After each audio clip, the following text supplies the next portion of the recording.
ഒരു ദുരന്തമുണ്ടാകുന്നു. എന്നാൽ ആ ദുരന്തമുണ്ടാക്കിയ ന്യൂസ് വാല്യൂയേക്കാൾ വലുതാണ് ദുരന്തത്തിന് ശേഷം വരുന്ന വാർത്തകളും തമ്മിലടികളും. പറഞ്ഞു വന്നത് മറ്റൊന്നുമല്ല, മുണ്ടക്കൈ ചൂരൽമല ഉരുൾപൊട്ടലെ കുറിച്ചാണ്. ഉരുൾപൊട്ടൽ ഉണ്ടായതിനു ശേഷം നിരവധി പേരുടെ ജീവൻ നഷ്ടപ്പെടുകയും ജീവിതമാർഗം ദുരിതത്തിലാവുകയും ചെയ്തു.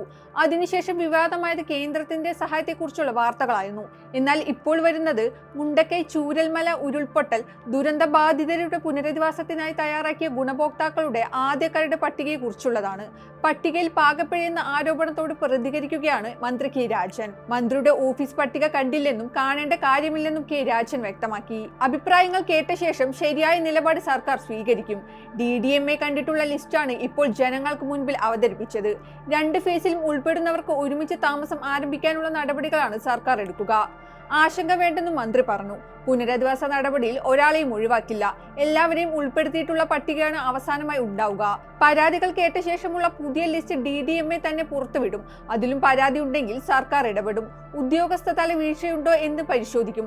വീഴ്ച ഉണ്ടെങ്കിൽ ആവശ്യമായ നടപടി സ്വീകരിക്കുമെന്നും കെ രാജൻ പറഞ്ഞു. ക്ലറിക്കൽ മിസ്റ്റേക്ക് ഉള്ളത് ഗൗരവകരമായ വിഷയമാണ്.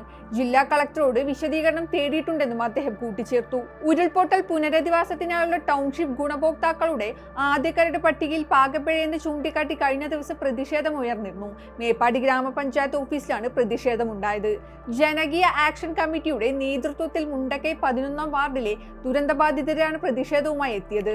തങ്ങളുടെ പേര് പട്ടികയിൽ ഉൾപ്പെടുത്താത്തതും ചിലരുടെ പേര് ഒന്നിൽ കൂടുതൽ തവണ ആവർത്തിച്ചതും ചൂണ്ടിക്കാട്ടിയിരുന്നു. ഒരു വാർഡിൽ മാത്രം 70 ഡബിൾ എൻട്രിയാണ് വന്നിരിക്കുന്നതെന്നും പ്രതിഷേധക്കാർ പറഞ്ഞിരുന്നു. ഇതിന്റെ പട്ടികയും ഇവരുടെ പക്കലുണ്ട്. അതേസമയം വയനാട് പുനരധിവാസം ചർച്ച ചെയ്യാൻ നാളെ പ്രത്യേക മന്ത്രിസഭാ യോഗം ചേരും. വൈകിട്ട് 3 മണിക്ക് ഓൺലൈനായിട്ടാണ് യോഗം ചേരുക. പുനരധിവാസം 2 ഘട്ടമായി നടത്തുന്നത് സംബന്ധിച്ച് യോഗം ചർച്ച ചെയ്യും. ഉറ്റവരും വീടും സ്ഥലവും നഷ്ടമായവർക്കായിരിക്കും ആദ്യ പരിഗണന. അപകട മേഖലയിൽ ഉൾപ്പെട്ടവർക്ക് പുനരധിവാസം 2ാം ഘട്ടത്തിലായിരിക്കും. ജനുവരിയിൽ ഗുണഭോക്താക്കളുടെ പട്ടിക പൂർത്തിയാക്കാനാണ് തീരുമാനം. ടൗൺഷിപ്പ് നിർമ്മാണം എങ്ങനെ എന്നതടക്കം നാളെ ചർച്ച ചെയ്യും.